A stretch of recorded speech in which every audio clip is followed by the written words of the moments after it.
데스크탑, 노트북을 포함한 모든 PC는 사용하면 할수록 느려집니다. 하지만 낮은 전력으로 개발되는 노트북은 데스크탑 대비 그 느려짐이 훨씬 더 심하죠. 그래서 처음 구매했을 때 속도를 최대한 유지하고 싶다면 어느 정도의 관리가 필요한 까다로운 기계입니다. 하지만 우리는 까다롭다고 생각하지 않고 데스크탑과 동일하게 전천으로 사용하다 보니 계속 느려지게 되고 내가 낮은 사양을 구매해서 노트북이 느리구나 라고 생각하게 되죠. 지금 보고 계신 노트북은 10년 전에 구매한 듀얼코어 노트북으로 단순 인터넷 서핑만 본다면 여러분들의 최신형 노트북보다 더 빠를 수도 있습니다. 문제는 사양이 아닌 관리입니다.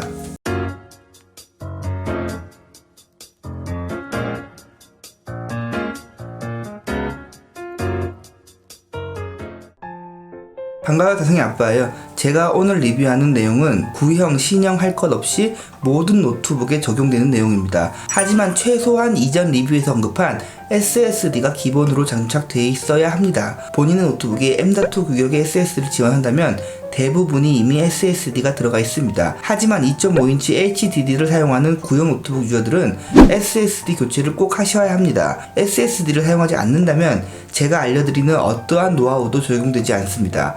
오늘 리뷰는 SSD가 적용되었다는 가정하에 진행됩니다. SSD는 더 이상 선택이 아닌 필수입니다. 윈도우 7은 익스플로러, 윈도우 10은 익스플로러와 마이크로소프트 엣지가 기본으로 설치되어 있습니다. 기본으로 설치되어 있는 웹 브라우저이기 때문에 초보자분들이 많이 사용하죠. 한마디로 정의하겠습니다. 익스플로러는 쓰레기입니다. 하지만 우리나라 특성상 액티브엑스를 사용하는 기관 홈페이지와 공인인증서를 사용하기 위해서 어쩔 수 없이 익스플로러를 사용해야 합니다. 앞으로 액티브엑스는 무조건 없어지고 익스플로러는 더 이상 사용할 일이 없겠지만 지금 당장은 분명히 써야 할 일이 있습니다. 그렇기 때문에 특정한 목적이 있을 때만 잠깐 열어서 사용하는 인터넷 프로그램 정도로 생각하세요. 일반적으로는 사용하지 말라는 뜻이죠. 익스플로러는 노트북의 사양과 관계없이 기본적으로 너무 무겁고 느립니다. 그래서 좀 더 가볍고 빠르게 사용할 수 있도록 만든 것이 마이크로소프트 엣지입니다. 엣지는 쓸만해요. 충분히 가볍고 빠릅니다. 여러분들이 인터넷 강의 듣고 쇼핑몰 보고 이렇게 사용하기에 충분하죠. 마이크로소프트에서 만든 프로그램인 만큼 호환성도 아주 좋습니다. 하지만 요즘에 인터넷으로 어떤 것을 많이 하세요?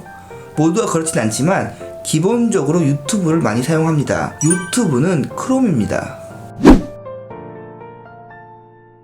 크롬은 구글이라는 글로벌 기업에서 만든 웹브라우저로서 전 세계적으로 점유율이 가장 높고 사용성이 굉장히 좋은 웹브라우저입니다. 검색창에 크롬이라고 검색하면 누구나 쉽게 설치 가능합니다. 크롬은 부가적인 기능도 많고 보안도 좋고 여러가지 장점이 많지만 다 필요 없고 그냥 빠르다, 이렇게만 생각하세요. 전반적인 인터넷 서핑은 물론 유튜브 접속, 영상 재생 등 모든 부분에서 다른 브라우저 대비 좀 더 쾌적하게 사용 가능합니다. 크롬은 램을 많이 처먹는다는 치명적인 단점이 있지만 그럼에도 불구하고 쾌적한 속도를 가집니다. 이건 사용해 보시면 바로 아실 수 있습니다. 오래된 구형 노트북, 낮은 사양의 저전력 노트북, 램 4GB의 노트북과 같이 상대적으로 느린 노트북들 역시 크롬을 사용하면 좀 더 쾌적한 인터넷 사용이 가능합니다. 하지만 본인의 노트북의 사양이 낮다면 한 가지만 유의하세요. 창을 대여섯 개 이상 여러 개 켜놓고 사용하는 습관은 이번 기회에 고치는 것이 좋습니다. 적당히 본인이 사용하는 두세 개 정도의 창만 사용하고 쓰지 않는 창은 꺼두는 것이 인터넷 서핑을 쾌적하게 사용하는 방법입니다. 결론적으로 크롬과 익스플로러 두 개만 사용하시면 됩니다. 모든 사용은 크롬으로 하시고 크롬에서 지원하지 않는 작업만 익스플로러를 사용하시면 됩니다. 초보자분들은 이것만 지키셔도 좀 더 빠른 인터넷 서핑이 가능합니다. 쾌적한 윈도우 환경을 위해서는 백그라운드 프로그램 관리가 필수입니다. 이 부분은 노트북 사용에 있어서 굉장히 중요하지만 깊게 들어가면 사실 어려운 내용이기도 합니다. 간단하게 접근할 수 있는 부분은 절대 아니에요. 내 노트북이 사용하면 할수록 왜 느려지는지 이해하고 어떤 프로그램이 백그라운드 프로그램인지 알고 접근하는 것이 좋습니다. 그리고 이 백그라운드 프로그램을 관리하는 프로그램이 따로 있기도 합니다. 하지만 이 복잡하고 어려운 내용을 한 문장으로 아주 쉽게 끝낼 수도 있습니다. 쓰지 않는 프로그램 설치하지 마세요.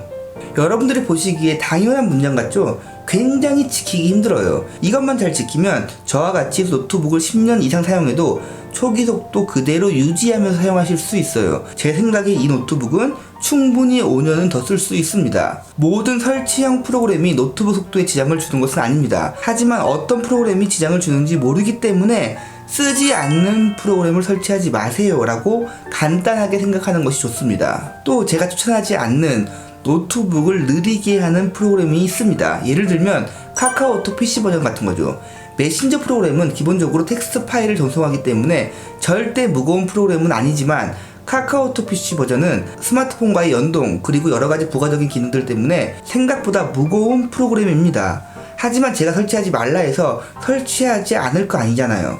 더 중요한 것은 굳이 노트북을 좀 빨리 사용하고 싶어서 내가 필요한 프로그램을 사용하지 않을 필요까지는 없습니다. 그렇기 때문에 어떤 프로그램이 백그라운드 프로그램인지 파악하는 것은 큰 의미가 없어요. 그냥 쓰는 건 잘 쓰고 쓰지 않는 것만 지우면 그게 백그라운드 프로그램 관리가 되는 겁니다. 초보자분들은 쓰지 않는 프로그램 지우는 것을 너무 못하세요. 왜 못하는지 저는 알고 있어요.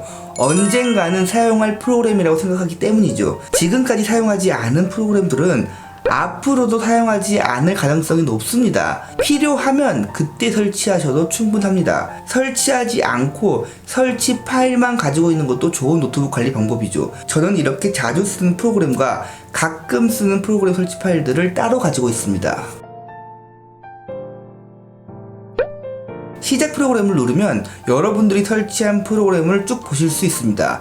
여기서 지금까지 안 써본 혹은 한두 번밖에 쓰지 않은 프로그램들은 과감하게 지우세요. 노트북 관리라는 것이 어려운 것이 아니에요. 내가 쓰는 프로그램만 가지고 있으면 됩니다. 그런데 여기서 문제가 내가 정말로 쓰는 프로그램만 설치되었는데 그럼에도 불구하고 내 노트북이 느리다.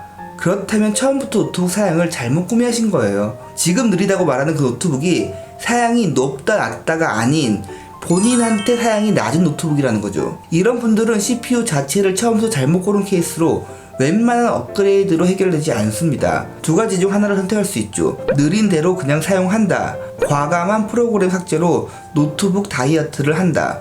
말고 다른 방법은 없습니다.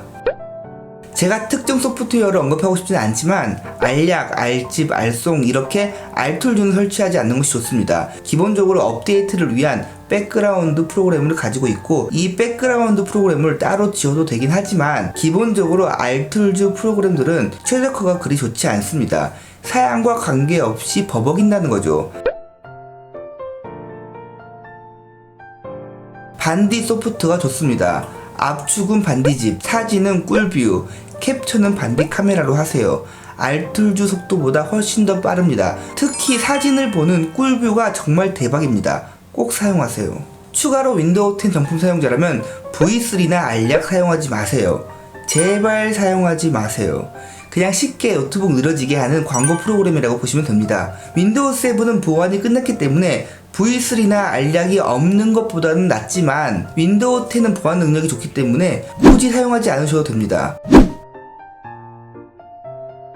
C 드라이브는 윈도우가 설치되어 있죠. 그렇기 때문에 어느 정도 여유 공간이 있어야 합니다. 저는 절반 이하로 사용하려고 노력하는데 절반까지는 아니더라도 3분의 2가 넘지 않도록 유의하면서 사용하시면 좋습니다. 노트북 자체적으로 용량이 크면 좋지만 SSD 사용에 있어서 가격을 고려하지 않을 수 없기 때문에 용량이 큰 자료들은 외장 하드에 저장하는 습관을 가지는 것이 현명합니다. 지금부터는 노트북의 근본적인 이야기를 해드리겠습니다. 어려워도 잘 따라오세요. 지금 여러분들이 사용하고 있는 노트북의 CPU는 U가 붙어있는 저전력 CPU가 대부분입니다. 실제로 노트북 판매율의 90% 이상이 저전력 노트북이기 때문에 여러분들의 노트북은 대부분이 저전력 노트북인 거죠. 쉽게 생각해서 배터리 사용량을 높이기 위해 전력, 즉 성능을 낮춘 노트북이 저전력 노트북입니다. 노트북을 사용하면서 점점 느려지는 이 현상은 결국 저전력 노트북, 즉 성능이 낮기 때문인 거죠. i5, i7 노트북 구매해서 고성능 노트북 구매했다고 생각하시는 분들이 많은데 결국 저전력 노트북이라면 i5, i7이라는 CPU 네임이 무색하게 사용하면 할수록 느려집니다. 관리를 하지 않으면 더 느려지죠. 반면 CPU 네임에 H가 붙는 고성능 노트북이나 어느 정도 쓸만한 데스크탑을 구매하면 이런 걱정은 하지 않아도 됩니다. 쓰지 않는 프로그램도 용량만 허락한다면 넉넉하게 설치해도 되는 거죠. 제가 드리고 싶은 말은 선택의 문제라는 거죠. 저전력 노트북 구매해서 이것저것 잡다하게 다 설치하고 관리하지 않으면서 느리다고 투정 부리는 것은 좋지 않습니다. 용도에 맞게 사용하면 안 좋은 노트북이라는 것은 없습니다.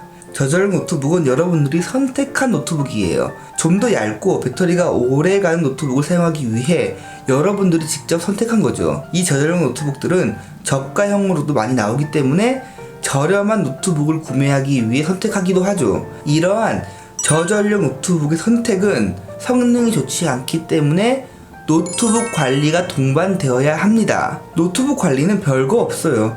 제가 오늘 리뷰한 내용이죠. 여러분들이 지금 사용하고 있는 노트북이 얼마인지 가격이 중요하지 않습니다. 저전력 노트북은 성능보다 사용성이 가격 형성에 큰 영향을 미치기 때문이죠. 성능으로 가격이 형성되는 것은 데스크탑입니다. 그래서 제가 드리고 싶은 말은 본인이 구매한 노트북 가격을 생각하지 말고 저전력 노트북은 저전력 노트북답게 사용해야 합니다. 정말 필요한 프로그램만 설치하고 사용 범위의 선택과 집중이 필요합니다. 이러한 사용이 피곤하다면 고성능 노트북이나 데스크탑을 사용하면 해결됩니다. 시장에는 우리가 선택할 수 있는 다양한 PC가 있습니다. 얇고 가볍고 발열 처리 좋은 고성능 노트북은 없습니다. 끝까지 봐주셔서 진심으로 감사드립니다.